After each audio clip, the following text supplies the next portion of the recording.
In today's video, I'm going to teach you how to connect a form to a call to action button in Constant Contact. To begin, open the email you want to edit in the Constant Contact editor. Make sure you are working on the correct email draft, because any changes you make here will affect what your subscribers see. Give the layout a quick scan so you know where the call to action button should live. A good placement is near the main message, where it feels like the natural next step after someone reads your offer. Next, go to the left-hand panel and click Tools. This is where you can find content blocks that you can add to your email, including buttons. Tools is essentially your toolbox for building the layout, so you will return here often when you are designing emails.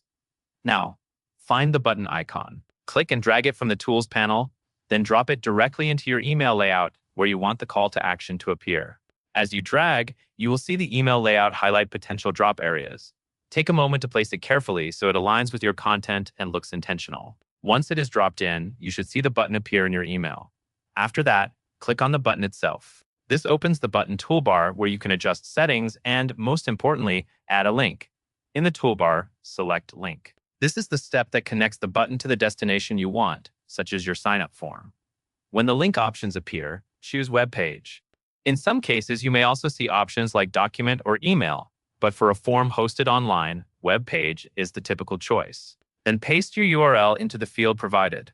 Make sure you paste the full link to your form and double-check that it is correct. If the link is wrong, your button may send people to the wrong place or lead to an error page. Finally, click Insert to apply the link to your button.